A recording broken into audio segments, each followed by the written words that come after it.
नमस्कार। अस्तित्व, भाषा, संस्कृति और विरासत के आज के अंक में आपकी मुलाकात करवाएंगे एक ऐसी शख्सियत से जिन्हें आप उनके म्यूज़िक और गीतों के माध्यम से बहुत अच्छी तरह से पहचानते हैं। मेरे ख्याल में आप समझ ही गए होंगे, ब्रिजमोहन जी। सर, आपका एक्साइटेड स्टूडियोज़ में बहुत बहुत स्वागत है। शुक्रिया जी। जब भी आकाशवाणी का चैनल लगाएं, जम्मू का या फिर जम्मू दूरदर्शन, इवन कश्मीर दूरदर्शन, डीडी कशीर, तो आपके ही संगीतबद्ध किए हुए गाने अक्सर सुनाई देते हैं या देखे जाते हैं। म्यूज़िक का क्या आपको बचपन से ही शौक था? मैं यहाँ ये कह दूँ कि लक्ष्मण दास जी, इनके पिताजी का नाम है, वह एक तबला वादक थे और बहुत ख्याति प्राप्त तबला वादक थे। आपको भी क्या बचपन से ही शौक था संगीत की तरफ, पिताजी के कारण? घर में संगीत का माहौल था तो यकीनन तौर पर घर में तो कुछ ना कुछ तो करना ही था। तो मेरे पिताजी ने बचपन में जब मैं छठी क्लास में पढ़ता था तो उन्होंने हमें संगीत सीखने के लिए दुर्गा संगीत अकेडमी में भेज दिया, सभी भाइयों को। तो हम लोग वहाँ वोकल सीखते थे। अच्छा। शास्त्रीय संगीत। जी। बड़ा उन दिनों आपके घर में भी महफिलें सजा करती होंगी, क्योंकि पंडित उमदास जी भी वहीं उसी एरिया में रहते थे। वही दौर था, जियालाल बसंत जी हो गए, या उसी दौर में फिर अल्लाह रखा खान जी भी यहीं से बिलोंग करते हैं, जम्मू से ही। जी जी। लेकिन वो तब तक मुंबई में चले गए थे। हाँ, मैं ये कहना चाहता हूँ कि भी हमारा जो वो एरिया है ना, तो मैं ये मानता हूँ, आज मैं कहता हूँ जिन जिन लोगों ने वहाँ का पानी पिए है वो लोग संगीत में उनका नाम बना है। साहित्य भी वहाँ पे साहित्यकार भी बहुत हुए, बहुत से लोग छोटे से एरिया में साहित्यकार भी बहुत हुए। बंधु शर्मा जी हो गए, प्रोफेसर मदन मोहन शर्मा जी, शिव कुमार शर्मा जी, ललित मंगोत्रा जी, हम सारे लोग वो जो हैं उसी एरिया से बिलोंग करते हैं। तो आपका जो शौक था, आपने वोकल सीखा शुरू में, लेकिन म्यूज़िक कंपोजिंग की तरफ आप कैसे आए? मैं मतलब म्यूज़िक कंपोजिंग तो मैं करना ही नहीं चाहता था।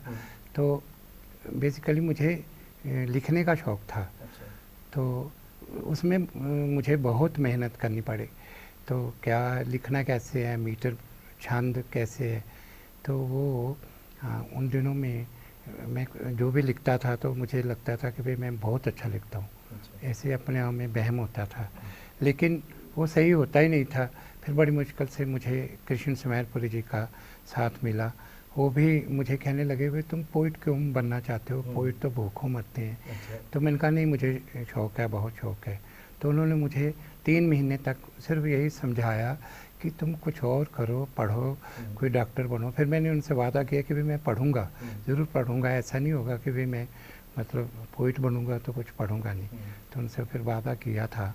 तो मैंने हिंदी में भी एमए की, डोगरी में भी की। तो उनको लगा कि फिर कि मैं कुछ करना है, तो उन्होंने मुझे पोइट्री लिखना सिखाया, कैसे लिखना है, कैसे उसको कविता, वो कहते पहले तो पढ़ना तो सीखो, शेर कैसे पढ़ा जाता है। अच्छा। तो मैं बड़ी बार लिख के जाता, तो वो कहते कि भाई ये क्या है, कुछ भी नहीं है, ये अच्छा नहीं है, ख्याल भी नहीं है। तो मैं पढ़ देता था। मैंने कहा चलो आहिस्ता आहिस्ता आएगा।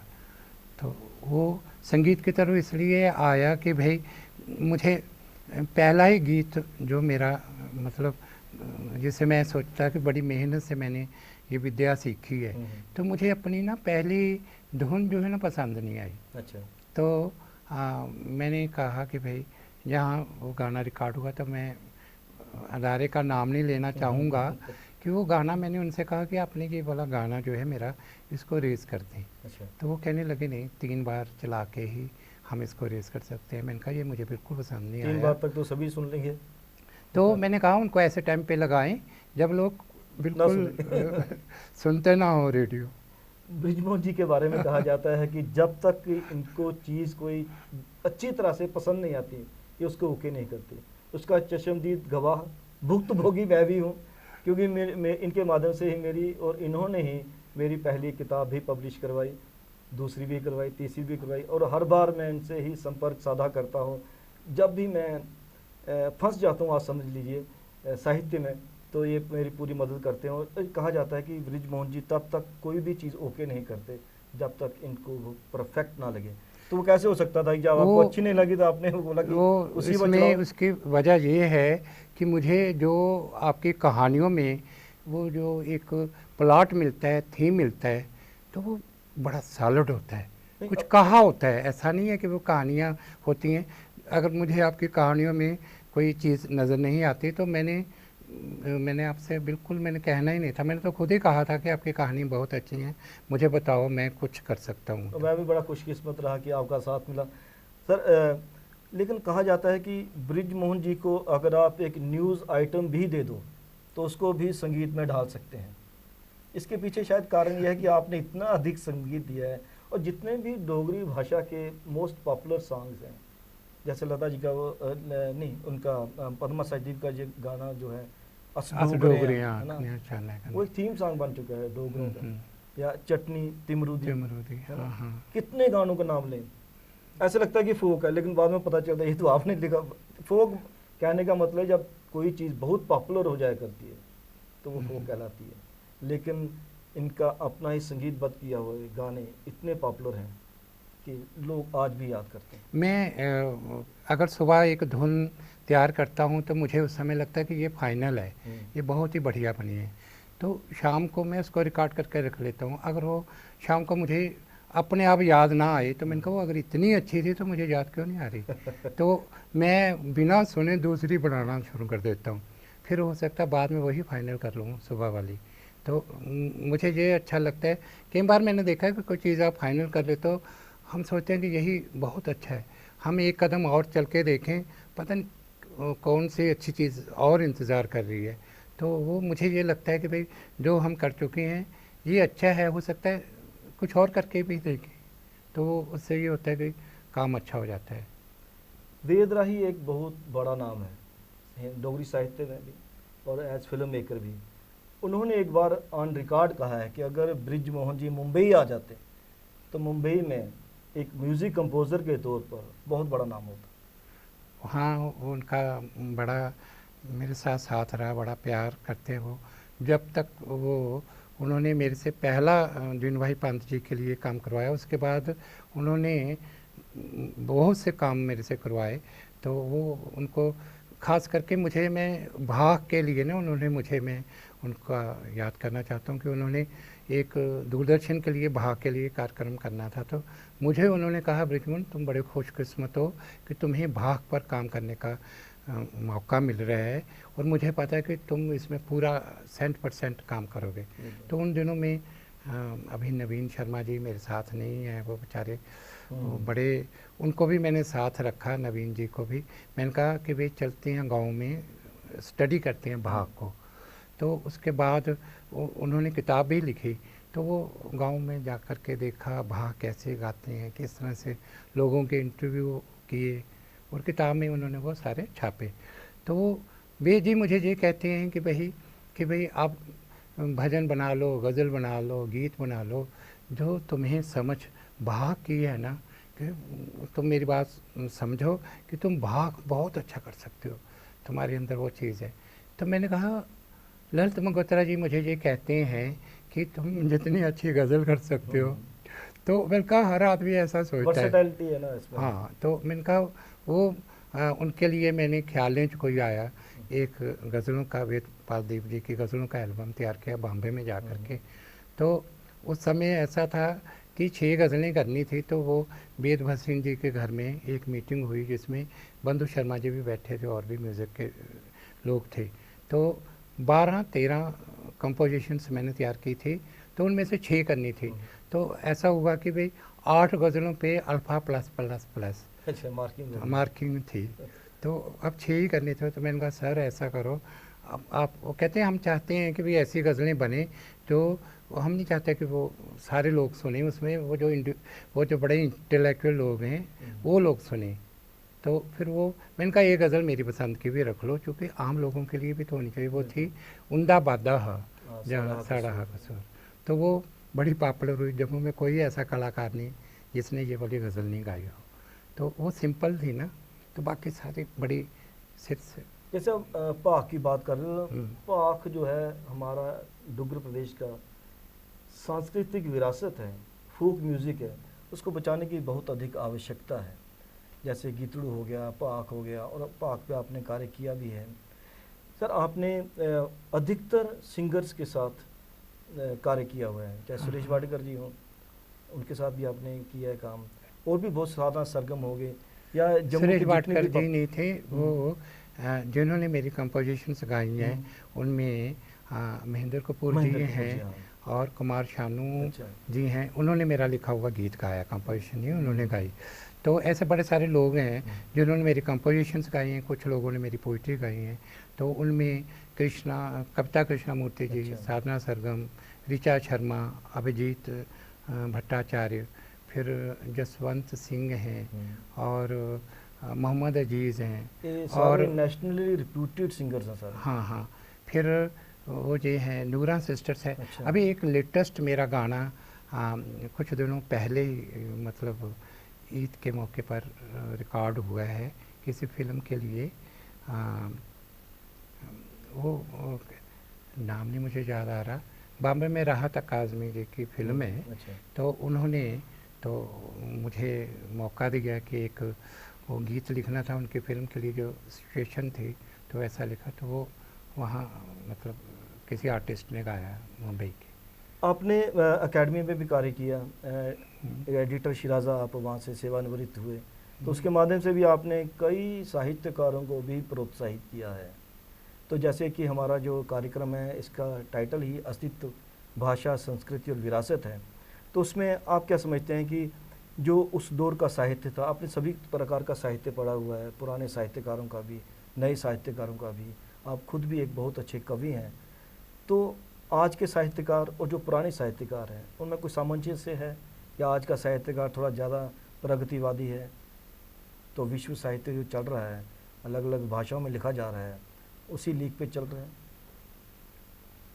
नहीं, वो तो है कि भाई आज भी अच्छा लिखा जा रहा है, ऐसी कोई बात नहीं है।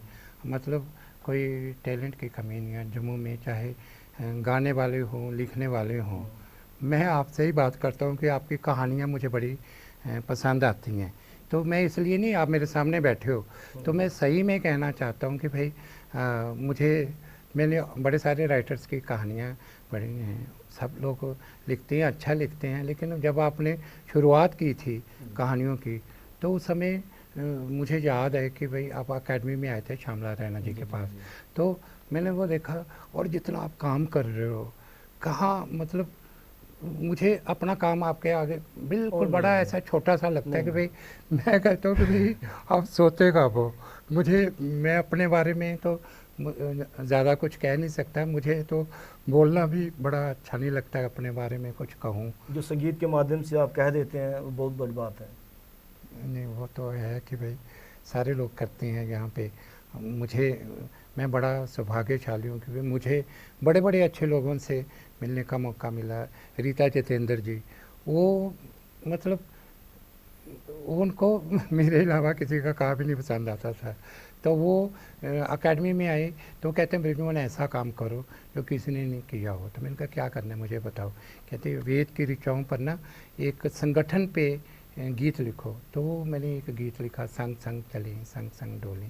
तो वो गीत लिखा जिसको कोई 500-600 बच्चों ने 15 अगस्त पे गाया। तो वो स्कूलों में जा कर के वो मतलब इतने लोगों को लेकर के वही एक संदेश देना था।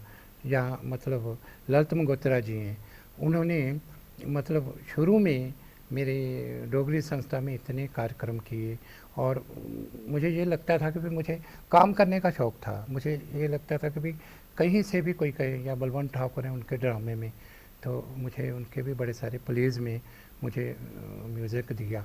तो वो उनके कोई प्ले ऐसा होता था जिनमें गाने नहीं होते, तो मैं गाने भी लिख देता था उसमें, देख लेते थे कोई कहाँ यहाँ एक गाना रख लेते हैं, तो वो ऐसे ही होता है। थिएटर म्यूज़िक हो गया, या रेडियो के लिए जो आपने संगीत दिया गानों को, या टेलीविज़न सीरियल के भी आपने काफ़ी कार्य किया, स्टेज पे भी बहुत ज़्यादा कार्य किया जी, फिल्मों के लिए भी कार्य किया, क्या फ़र्क समझते हैं आप? फ़र्क तो क्या है कि भाई मतलब मुझे सिर्फ काम की भूख है, मुझे सिवाय और कुछ नहीं। मुझे लगता है कि भाई ये अच्छा काम करना मुझे सबसे बड़ी बात है। शुरू में जब मेरे मतलब जब मैंने म्यूज़िक में शुरुआत की तो आज तो एक एक गाना लोग रिलीज़ करते हैं, तो शुरुआत में जब मेरा म्यूज़िक में मेरी एंट्री हुई तो तारा और फुवारा दो मेरे ख्याल है कोई 83 के करीब 1983 में वो आए थे 2 कैसेट, उसमें 20 गाने थे। तो 20 गाने इकट्ठे रिलीज़ किए तो लोगों को मतलब पता नहीं था उन दिनों में। मुझे ये नहीं पता था कि भाई कौन कौन जम्मू में संगीत देते हैं, मुझे ये पता था कि भाई मैं दे रहा हूँ कि मुझे तो किसी से किया, संपर्क किया तो वो 20 गाने एकदम सामने आए। फिर उसके बाद दियार चनार तो उसमें भी 20 गाने थे। तो शुरुआत ऐसे हुई कि भाई उसमें उस समय भी ऐसा था कि भाई उसमें जम्मू के कलाकार भी थे, उसमें दिल्ली के कलाकार भी थे, क्योंकि मैं सोचता था कि हमें तो कोई जानता ही नहीं, पता नहीं हमारी धुनें लोगों को कैसी लगेंगी। लेकिन वो बहुत ही पॉपुलर हुई, तो बहुत ज़्यादा वो लगता था कि भाई संगीत का कुछ करना नहीं पड़ता, संगीत तो ऊपर से ही ऐसे बरस जाता है। तो लोग सोचते हैं ना अभी फ्री वर्स पोइट्री या तो पता नहीं कितनी मेहनत फ्री वर्स पोइट्री पर आपने बहुत कार्य किया, विशेषकर कोविड के दौरान। अरे मुझे जब मैं ये कहना चाहता था, जब मैंने शुरुआत की थी तो भी मैं सारे लोगों को लेकर के चला। जब मेरी पहली वो जो कैसेट्स आई थी उसमें सिर्फ ब्रिजमोहन के गीत नहीं थे। हाँ इतना था मेरे 2 थे। अच्छा। सिर्फ मतलब अगर 20 गाने हैं उसमें मेरे 2 थे। उसमें पद्मा जी का गीत थे और उसमें कृष्ण समैलपुरी जी के गीत थे, उसमें JS परदेसी जी के गीत थे, नरसिंह देव जम्वाल जी के गीत थे। मतलब जो अच्छे लिखने वाले थे ना, मैंने वहाँ भी ये नहीं किया कि भाई मैं कैसेट बना रहा हूँ, मेरा म्यूज़िक है, मेरे ही गाने होने चाहिए। तो अब तो ऐसा हो गया, तो मुझे लगता है कि असली खुशी जो है दूसरे लोगों को खुशी देने में मिलती है। आप देखते हो कि भी मैं मतलब हफ्ते में कोई एक पोस्ट तो डाल ही देता हूँ, तो उसमें अलग अलग लोगों को, पहले लोगों से मैं गीत ले लेता था, अब मैं गीत उनका खुद ही किताबों से ढूंढ लेता हूँ। अब जम्मू कश्मीर के बजाय बाहर तक भी जाने लगे हैं। हाँ बाहर जिन लोगों को मैं नहीं जानता। हाँ अहमदाबाद से कुछ पोइट्स हैं, कोई मतलब कोई वहाँ से हैं, भोपाल से हैं, तो वो मुझे वो कहते हैं कि सर हमारे गीत बन सकता है इसकी धुन। तो मैं सोचता हूँ कि जो लोग फ्री वर्ड्स लिखते हैं तो उन्होंने कभी सपना भी नहीं लिया होता कि भाई इस पे कोई धुन बनेगी, कोई गाएगा। तो कहा गया कि फ्री वर्ड्स पे कार्य करना एक चमत्कार है। चमत्कार तो है, पर वो मेरा थोड़ा चमत्कार है, वो ऊपर का वाले का चमत्कार है, वो करके दे देता है, मैं परोस देता हूँ, मेरा इसमें कोई मड़प्पा नहीं है। वाकई सर संगीत एक साधना है और आप एक संगीत साधक हैं। आप एक्सेलसियर स्टूडियोज़ में आए, आपका बहुत बहुत शुक्रिया। मैं आपका शुक्रिया, आपने मुझे बुलाया और इस काबिल समझा, तो मैं मंडेली एक्सेलसियर का भी धन्यवाद दूँ।